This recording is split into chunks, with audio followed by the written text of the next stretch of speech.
Welcome to You Matter in Business. Your hosts today are Ariel, me, and Miriam.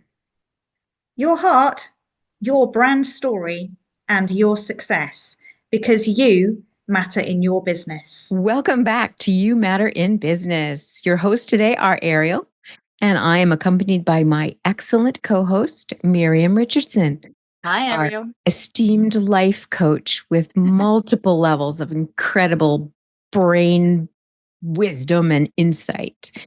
We're going to talk about something crazy today that is really a problem, but also can be used to advantage. And that is FOMO, fear of missing out. So it drives a lot of people emotionally. So, how would you first explain, Miriam, what FOMO is and how has it kind of changed as the digital age became more and more of center of our universe? Yeah. So, fear of missing out. So, it's another one of those fears that drives us. But fear of missing out. So, I think this has become a much bigger issue because of the rise of social media and digital platforms and those kind of things that we all live our lives on these days. Because I think people show their lives, they show the best part of their lives on social media, don't they? And I think there's that, well, why wasn't I invited to that? Perhaps you wouldn't have known about it in previous generations but because they've plastered it all over Facebook or Instagram or TikTok or wherever it happens to be, everyone knows about it. Why wasn't I invited to the beach with those other 6 friends that you took to the beach? What is it about me that meant that you didn't bother to invite me? Or, that kind of, and so I think, and also because of that fear of missing out, people spend so much more time on these platforms in case they miss that invitation or in case they miss that opportunity to do something. So it drives, it's a self-fulfilling prophecy, or it's a kind of, the more you have that fear, the more you have to, The you're fear. driven by it to make sure that you don't have that fear. Do you see what I'm trying to say? And Yes. we were talking about this earlier about the different generations and how FOMO kind of affects them. And I wasn't really aware of FOMO previously. I think probably 5 years ago is the first time that I came across the whole fear of missing out thing. And it really genuinely is, because you have so much more information, so much more going on, and you're aware of so much more of other people's lives and what they're getting up to, and I don't think it's, I know you say that there's a positive side to it as well, so maybe you can talk about the positive side. But I always, the that it's such a negative thing, comparing yourself with other people, and fear that you're being judged because you haven't been invited to something, or fear that, it's something about you that's caused that problem. And I think that's a real negative thing. I struggle with the positives of fear of missing out. Your Okay. turn. You tell me some positives So, about fear of missing out. so yes, there are very strong negatives in terms of our reactions to that fear. Yeah. And then you have, but really it's been used for advertising, in advertising, for quite literally decades. You have the, the happy family eating at McDonald's back in the when it first started to come out, and have it your way, and all of the advertising feeds off of that fear of missing out. I mean, that's Mm. one of the most powerful tools advertising agencies have used for years. And it can be a legitimate fear, but it also can be distorted, like you were saying. If I'm now measuring myself and my worth based on somebody else's measuring stick that doesn't even make sense, well, then I've got a distorted view of self. Yeah. And I'm going to perpetuate that if I continue to feed that distorted view. A good Yeah. example of that is women in models. How many women have a bad view of their body? because they look at models on covers of magazines and they just see this perfect woman. But if you met that woman who wasn't wearing makeup, who wasn't photoshopped and every spot removed on her body, you would think she was just like you and me. You wouldn't even recognize her. For the most part, honestly, you would see a normal Normal woman. person. So our version of normal women has been distorted through media. So now we judge based on foggy glasses when we look Yeah. in the mirror. That's I'm fear of missing out because I don't know how to put my makeup on right, or my hair isn't right, or that's I'm going to be perceived based on something external because of internal fear of being judged or devalued or whatever. So that's that fear. But the positive sides of fear of missing out is sometimes fear is energy. Okay. Fear is energy, right? And it has a very good purpose. So when we see it for what it is, it can motivate us or it can demotivate us. If a fear is legit, it's a real threat, we need to pay attention. We've said this before.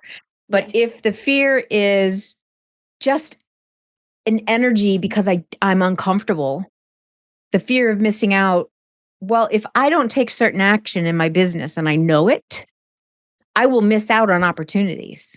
If I don't go to those networking groups that I think could be the right room, which we talked about before, because that fear of missing out when I was invited into that space will motivate me beyond my fear. So I guess that's a real positive thing, although Yes. it's kind of cloaked in that kind of negative context, but because it might make women or make business people pursue learning opportunities, or it might make force them to do something outside their comfort zone because they see other people achieving. For instance, like at these networking things, wow, they've just got that massive contract, or that's fantastic, look how many extra followers they've got on their social media. Or so instead of going, it kind of goes, well, if they can do it, then I can do it. And maybe that drives people towards doing really positive things out of maybe a kind of negative emotion, maybe. It can if you make the decisive decision. See, there's Okay. reacting to the emotion and then there's deciding what to do with the emotion. So And if like control we can't control the what's happened, but what we can do is control how we react to it. our response, Yeah. yes. So if I feel fearful or that fear of missing out, like I'm missing something, and I take that and I like it paralyzes me. That's totally negative. If it if I use it as a tool to beat myself, that's totally negative. If I use it as a gauge or a temperature, like a check or an oil check, and then I say, okay, I'm down 2 quarts. What do I have to do? Right. So it's a way to measure the movement you're making. And if you Yeah. are putting in front of you people who are moving and shaking, if you put those people in your path, like ahead of you, you will have that natural anxiety because you're walking behind people who have achieved. But they were where you were a few years ago. And we tend to forget that So they comparing didn't. ourselves with people who have already walked the walk that we've done without acknowledging the fact that they were in our situation previously. So that comparison is not apples with apples, is it? It's apples with it's yeah, a startup business with Amazon. It's those kind of like negative comparisons rather than saying, hold on a second, if I surround myself with these people that have already walked through that fire, if I already, surround myself with that support squad that's already overcome the challenges that I'm facing at the moment and know how to do it, then but so instead of like being intimidated by it, instead of feeling inadequate by their success, say, no, this is my motivator. This is what I can do if I if I follow them or if I surround myself with them and allow them to help me. And it's never bad to ask for help from people that have already done something. Yeah, and they actually are a positive energy. So that fear becomes a positive energy rather than a negative one. Yeah. And I suppose even if you look back at my example of why wasn't I invited to the beach? Okay, well, look instead of looking at it as, well, I missed out on that, they didn't want me there. What about, okay, it looks like from social media that they had a fantastic time. Why don't I organize a beach party and invite them to come to it too?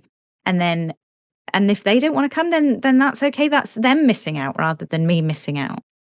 So yeah, again, go back to that whole reframing thing, isn't it? And about controlling our own our own the word's gone. Our own Emotional reactions, yeah, reactions response. to responses. Yeah. Honestly, I do think that I've got Alzheimer's. Halfway No, through a just sentence. sometimers. Oh, okay, yeah. Okay. Halfway through a sentence and I forget the word. What the hell am I doing? I know words can do that. They escape me sometimes, or I say them backwards, which is kind of humorous sometimes.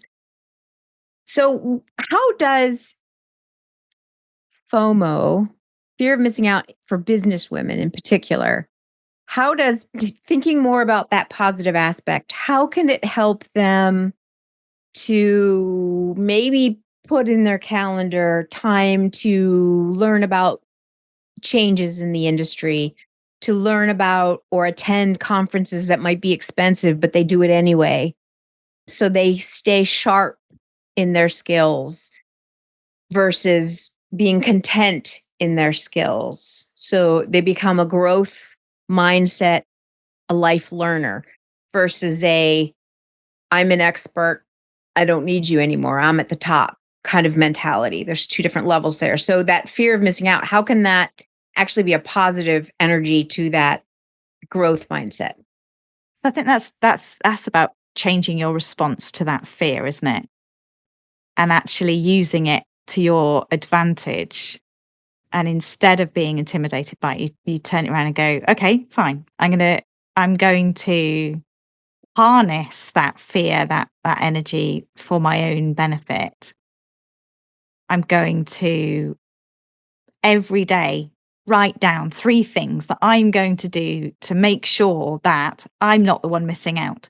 So what positive things can I do in my own business or in my own industry or my own learning or am I just my own life journey? What 3 positive things am I going to do today? It's a bit like the affirmations that we've talked about previously, isn't it? Affirmations are worthless unless you've actually got an action plan behind them to achieve that positive feeling. So instead of it being driven by a positive feeling, it's driven by that fear, but harness that fear to make it a positive energy rather than a negative one. Use that time to go, right, so this is what I'm fearful of missing out on. So these are the 3 things that I'm going to do to make sure that I don't miss out on them. Missing out, not missing out on that next business opportunity or then that next contract or allowing my competitor to get that contract instead of me. I don't want to feel that feeling of missing out. I hate that feeling.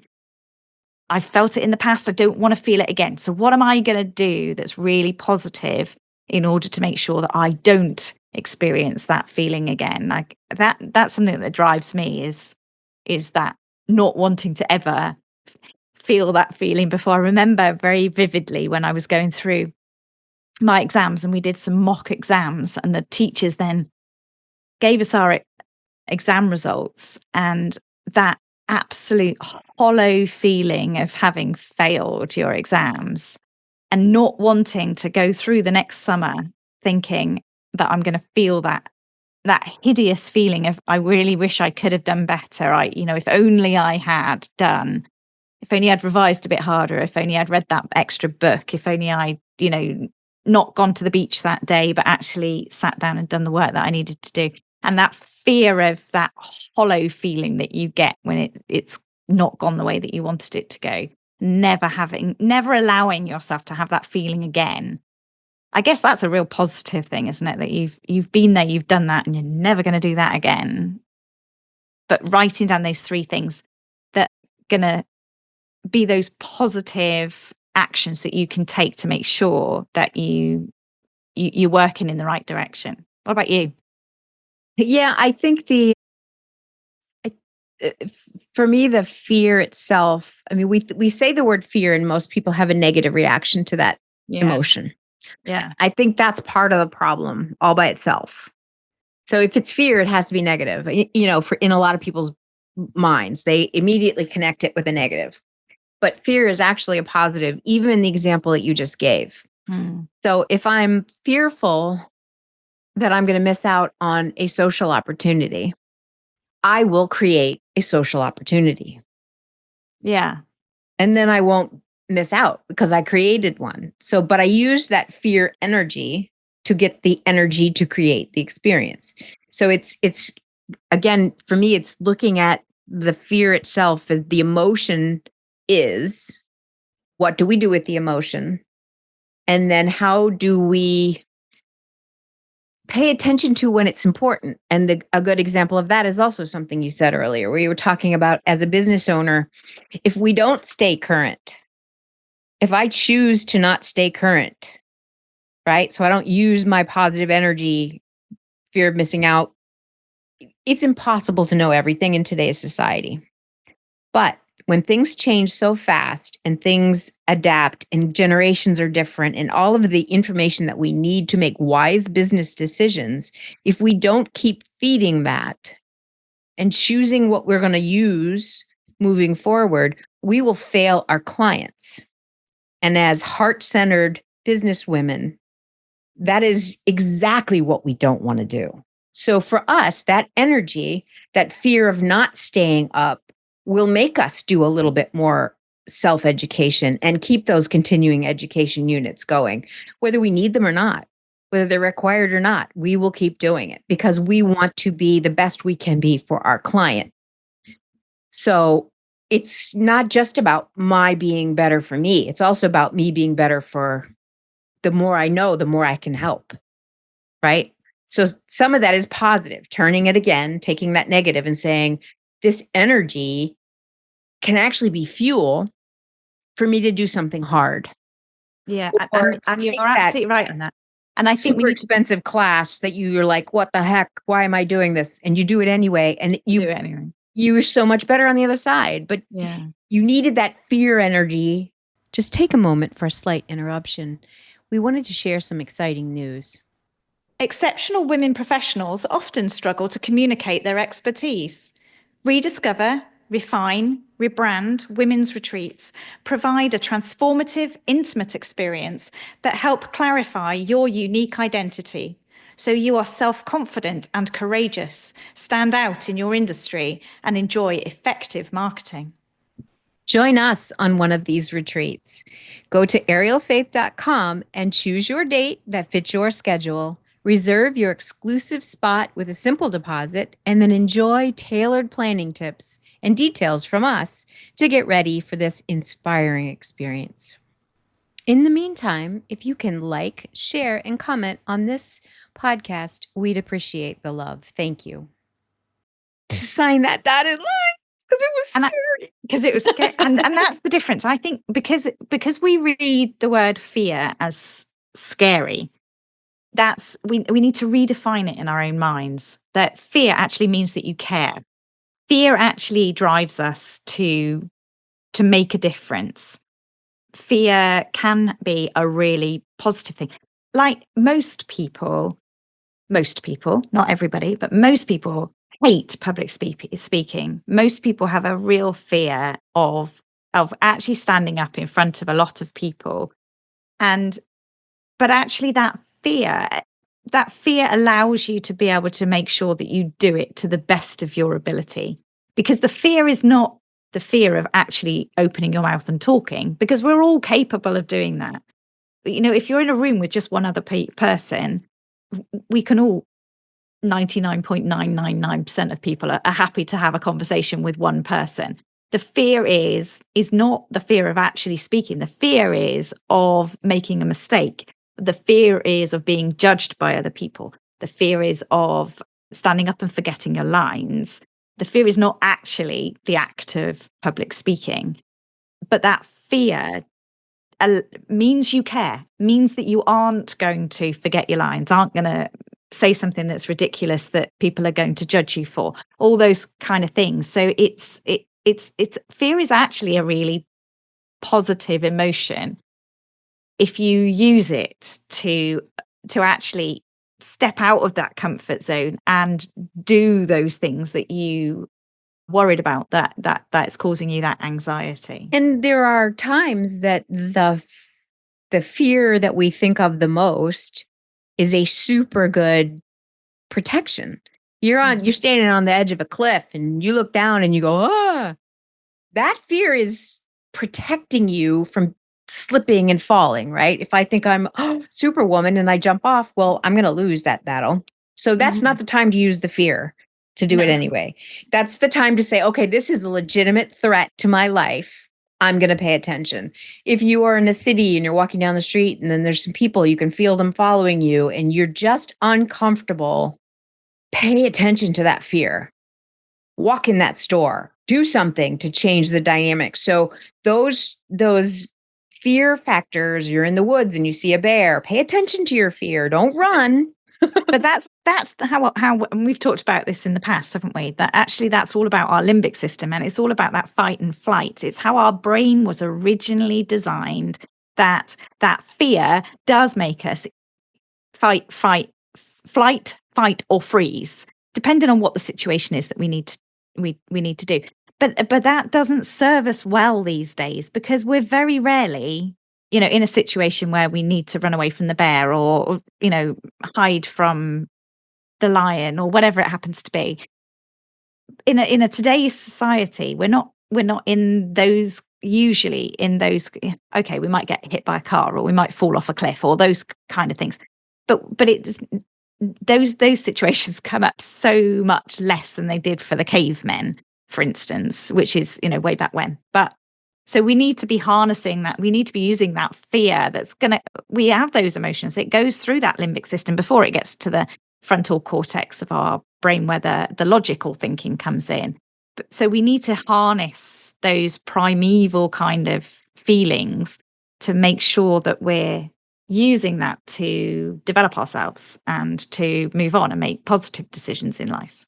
Yeah, and that's goes back to even what we were talking about a couple weeks ago with the self-discovery of emotional intelligence. The more you can identify an emotion inside yourself, whether it's fear, there's four basic emotions, happiness, sadness, fear, and anger. Everything else kind of fits in those categories.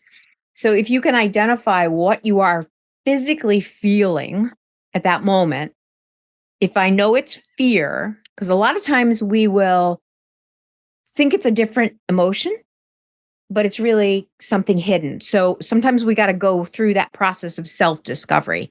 This is a fear. Why do I have this fear? Is it logical at this moment? Is this a real threat? Those are good questions to ask, like immediately when you feel that fear. If it's not a threat, now what do I do? I recognize that I will not die if I do this. Might feel like it, but I will not. Then I will now use the energy. If I see that there's a positive on the other side of getting through that fear, I will use that energy for that.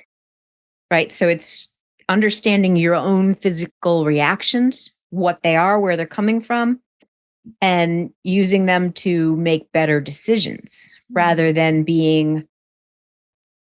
reacting to them and just being I can't think of the word. Now I'm having a word issue. But when you just kind of, you're reactive rather than proactive. Yeah. So you're Yeah, and I often do that as well, and I do it with other people. Okay, so you've got to do this thing. In 24 hours, you'll have done it. It'll be over. You'll still be alive, and you'll look back on it and go, "Yeah, I did that." And I'm really proud of the fact that I did that, even though I had anxiety about it beforehand. And then when you come to do that thing again, you've already done it. You can visualize yourself doing it, and you can remember the feeling that you had, that feeling of euphoria that you had at the end of it when you'd achieved something that you had that fear of originally. So yeah, I remember, just funny, but I remember when I asked you if you wanted to start a podcast, the fear on your face. It was intense. I already had one in another platform, but so I wasn't as afraid and I knew the power of it. So I was like, I just saw this fear, but you had never done it before. Everything we've never done, there's a level of fear. That's just the way it works. So, and now we're at almost this one will probably be 30 if I have my math right. And you are so much more comfortable. You are so much more relaxed in this setting versus like if you go back and you listen to season 1. But that's what happens. You get better because you didn't let the fear stop you from doing something that would have a positive result in the long run. no, I think you're right. And I remember the first time someone asked me to do public speaking, and I remember going, yes, I'd really like to do this. Because I knew that it was something that was taking me out of my comfort zone, but I knew I had to do it. I remember vividly. I mean, there's loads of things you do in life, isn't there? And this year has probably thrown up so many more new experiences than I've ever had in such a condensed amount of time. The first networking meeting that you go to in a new town or something like where you know nobody and you've never been inside that building before and you've got no idea how people are going to react to you or what you should do because you've never been to one before, or standing up in front of an audience and presenting you and your business, or being part of a panel of experts, and being asked questions in front of 150 people, or a podcast, or any of the other kind of things that I've gotten involved with in the last year. And absolutely horrific feeling of, no. Yes, I'd really like to do that. That would be really good. I'd really enjoy that.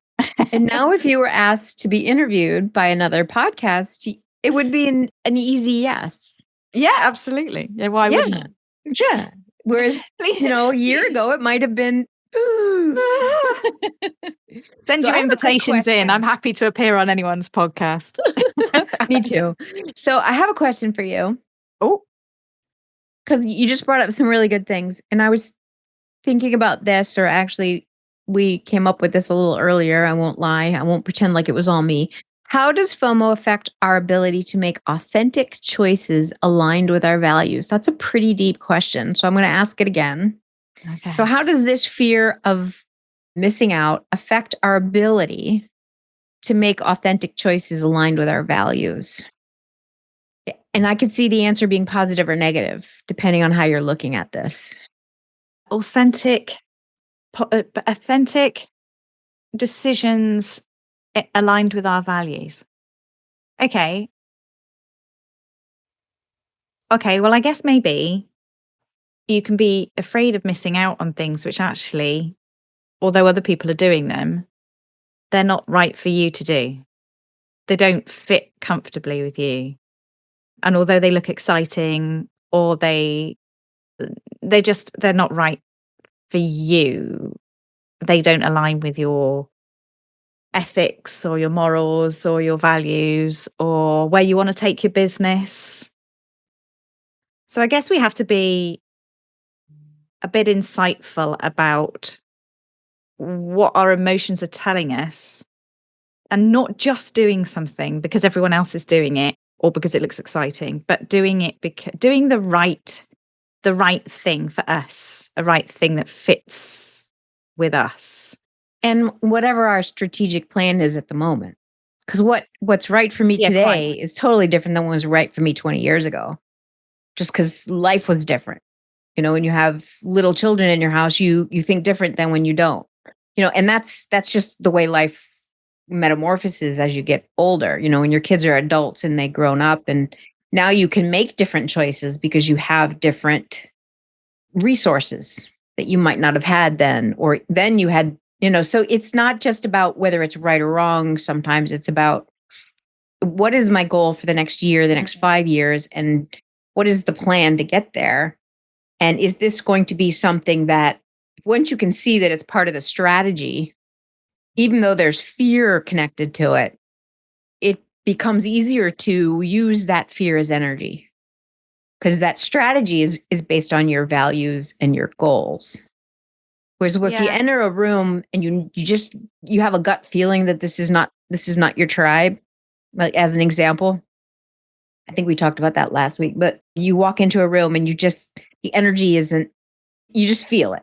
It's a Mm, gut thing. It just happens. I have learned to trust that thing. It's smarter than I am.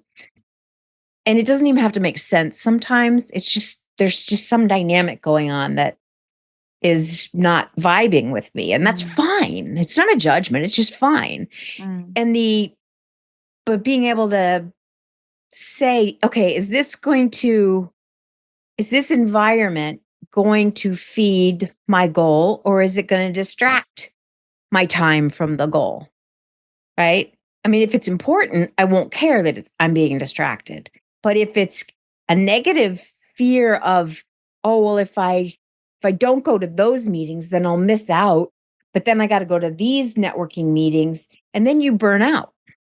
Yeah. And I think you're absolutely right, but I think that comes down to clarity of vision. Yes.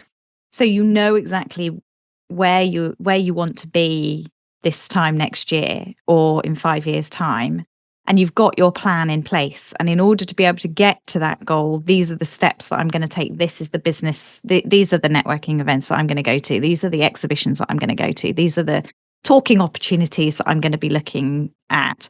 These are the podcasts that I'm going to appear on, or the people that I want to foster relationships with. And that clarity, that knowing exactly where A is and where Z is, Z, Z, Zed. where Z is, ZZ. and and how you and what steps you're going to take to get there, and not allow yourself that fear of missing out to take you in an opposite direction, which is nowhere close to the way that you want to go, that doesn't align with those business goals and strategic decisions that you've already made, that you've already put in place. And so I think, and we've talked about this in the past as well, that's the ability to actually say no and be assertive in that kind of, you know what, that's absolutely brilliant. I'm really happy that that's what you want to be doing right now, but that doesn't align with my business plan for this year. Maybe it will next year, and maybe next time you do that, maybe you could bear me in mind for it. But right now, my resources, my time, my money, my expertise are not going to be focused on that. I'm going to, because it doesn't align with my business model right now.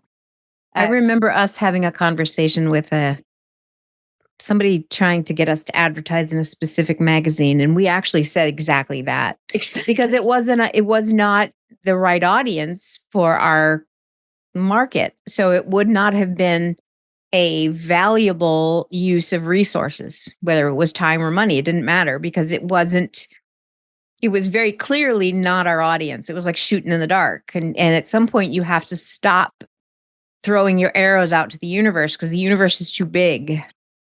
The target is too big if I don't know what it is. So you have to identify the target. And the target, like what you just said, I love the thinking about even just a year or even 6 months. What am I going to accomplish? I'm starting to break it down even more in the quarterly method in terms of the marketing. I'm like, because I'm like a little rabbit and I go all over the place. So if I don't pull those restraints in and say, okay, I'm going to spend 3 months on this one product, I'm going to educate people about this one service that I'm going to share, invite people to, etc. If I don't do that and I'm doing everything at once, nothing gets heard.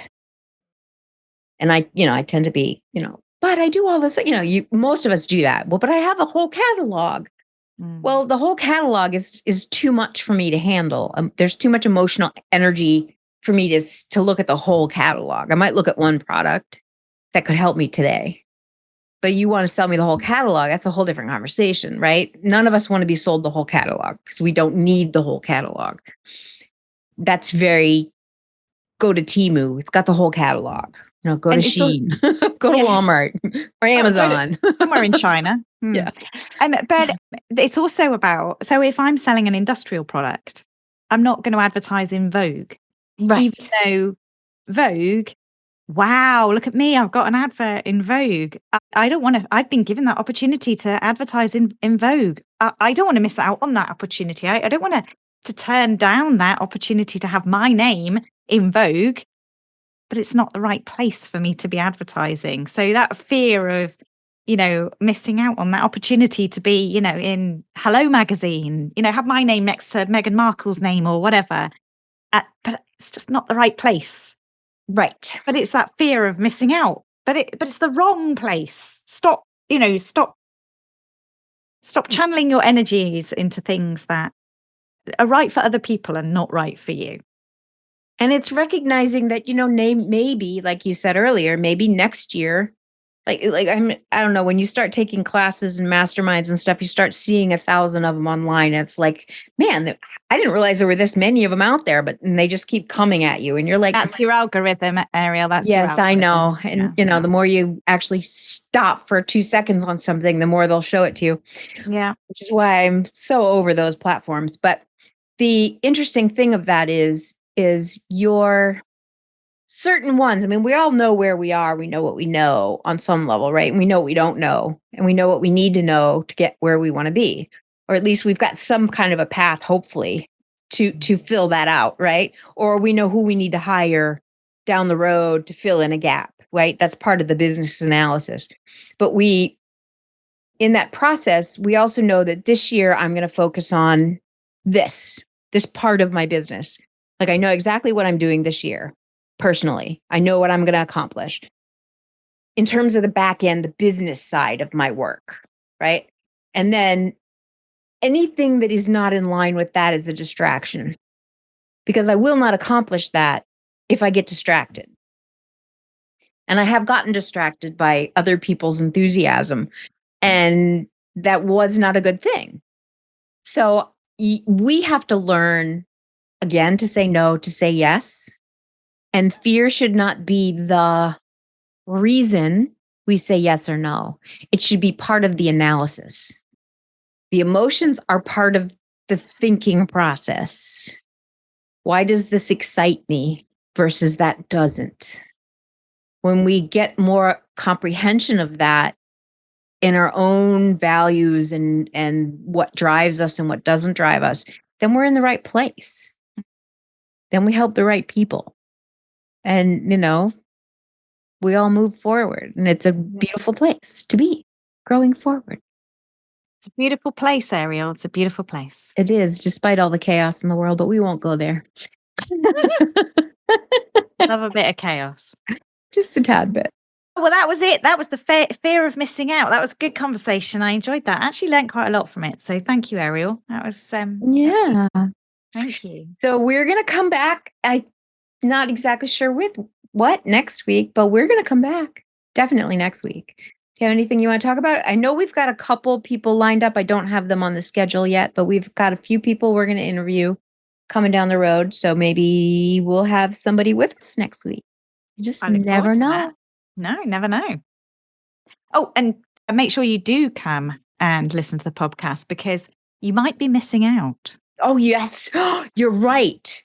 And if you haven't heard all of them, you have to go back and listen to all of them because you definitely have missed out. Actually, I just came up with a list. And although what I'm doing this year is I'm redoing my website quite extensively, and that means moving a blog and a few other things. But one of the things I have on one of the that will be on the blog is the current list of episodes and the names and the subjects and who we interviewed. And so somebody can go, oh, I want to hear a little bit more about self-doubt. So they can go and look and say, oh, that episode was on self-doubt. And then if we're talking about it, we can say, here's where we talked a little bit more extensively about episode 23 or whatever it is. I love that. You're putting it together as a catalogue. I am. We've got so many episodes that it's worth putting a catalogue together. This is if I don't do it now, it'll be much harder later. Yeah. 30 was manageable, but if I wait until 50, it's a little harder. Or 100. Or I listen to one podcast, it's like on 1,000. I'm like, oh my goodness gracious. And they've got the whole thing cataloged by then. Well, we're not trying to drown people with information. No, but they will miss out if they don't listen. Awesome. Thanks, Stop Ariel. I'll feeding that speak to you next fear. week. All righty. Bye. See you next episode. After all, it is your brand, your story, and your success, because Ariel and I know you matter in your business. Thank you for listening to the You Matter in Business podcast. Please follow, share, like, and comment. We would love to hear from you. This podcast is sponsored by Ariel Faith Photography and Enrich Life Coaching. The show notes provide more information on how to contact Ariel and Miriam and any guest speakers who share in our journey together.